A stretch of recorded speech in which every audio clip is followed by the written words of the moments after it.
عزیز سامعین محترم، آپ نے ڈاکٹر علامہ اقبال رحمۃ اللہ علیہ کا وہ شعر تو سنا ہوگا کہ جس میں وہ محمود اور ایاز کو ایک ہی صف میں کھڑا ہونے سے اسلام کی طرف اشارہ کرتے ہیں کہ اسلام کس قدر اعتدال پسند مذہب ہے۔ ایاز ایک ایسے انسان کا نام ہے جسے اللہ تعالیٰ نے نہایت ہی حکمت اور دانائی عطا کی تھی۔ وہ ایک امیر تاجر کا غلام تھا۔ وہ تاجر کسی کے قرض کے تلے دب گیا اور قرض اتارتے اتارتے اس بیچارے کا سب کچھ بک گیا، لیکن قرض پھر بھی نہ اترا۔ اس کے غلام ایاز نے اسے مشورہ دیا کہ آج مجھے بازار لے جائیں اور وہاں 10 لاکھ درہم کا فروخت کر دیں تاکہ آپ کا قرض ادا ہو سکے۔ اس کا مالک مسکرانے لگا اور اپنے غلام سے پوچھا کہ آخر اس میں ایسی کیا خوبی ہے جو باقی غلاموں میں نہیں ہے؟ ایاز نے جواب دیا کہ آپ سر بازار یہ اعلان کریں کہ ایاز جانتا ہے کہ غلامی کیا ہوتی ہے۔ ایاز وہ سب جانتا ہے جو باقی غلام نہیں جانتے۔ بہرحال وہ تاجر ایاز کے اصرار پر اسے بیچنے کے لیے بازار لے آیا۔ جب اس نے اپنے غلام ایاز کے 10 لاکھ درہم طلب کیے تو ہر طرف سے زوردار قہقہوں کی آوازیں بلند ہوئیں، جو کہ ایک فطری عمل تھا کیونکہ ان دنوں غلام بکتا تھا 200 سے 300 درہم میں اور وہ طلب کر رہا تھا 10 لاکھ درہم۔ لیکن اس قدر غیر فطری مطالبے کے باوجود وہ تاجر اپنی بات پر قائم رہا۔ بات پہنچی بادشاہ کے دربار تک۔ بادشاہ کون تھا؟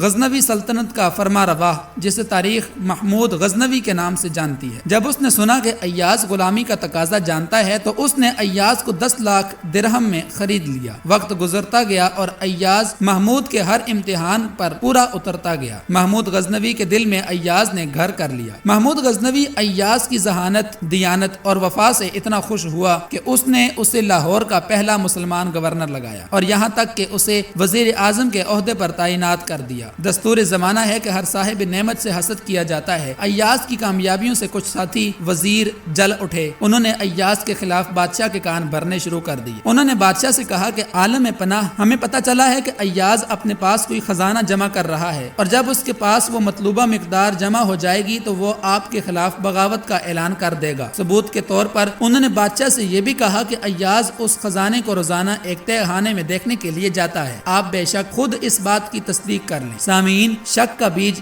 زمین میں کاشت نہیں کیا جاتا بلکہ یہ ذہن میں بویا جاتا ہے اور یہ ہفتوں یا مہینوں میں نہیں بلکہ لمحوں میں تناور درخت بن جاتا ہے۔ اس بری بلا نے محمود اور ایاز کے اعتماد کی مضبوط دیوار کو ہلا ڈالا۔ محمود نے ایاز کو بلایا، اپنے سامنے بٹھایا اور دریافت کیا کہ یہ خزانہ اور تہ کا کیا معاملہ ہے۔ ایاز نے لاکھ یقین دلانے کی کوشش کی لیکن محمود کو تسلی نہ ہوئی۔ ایاز سے کہنے لگے کہ چلو میرے ساتھ اس تہ خانے میں۔ آخر ایک شام محمود غزنوی اور ایاز ہاتھ میں چراغ لے کر اس تہ خانے میں اتر گئے جہاں ایاز پر خزانہ جمع کرنے کا الزام لگا تھا۔ محمود غزنوی نے دیکھا کہ تہ خانے میں ایک بہت بڑا پتھر پڑا ہوا ہے جس پر ایک صندوق رکھا ہوا ہے۔ پہلی نظر میں اس کا شک یقین میں بدلنا شروع ہو گیا۔ ایاز نے صندوق کو تالا لگا رکھا تھا لیکن جب محمود کے کہنے پر ایاز نے صندوق کھولا تو محمود غزنوی دھاڑے مار کے رونے لگا کہ اس صندوق میں کیا تھا؟ فقط ایک پھٹا ہوا کرتا، ٹوٹے ہوئے چپل اور ایک چھری۔ ایاز نے محمود سے کہا، بادشاہ سلامت تسلی سے دیکھ لیں، یہی ایاز کا خزانہ ہے۔ محمود نے پوچھا، ایاز تو نے اسے بہت حفاظت سے رکھا ہوا تھا اور تو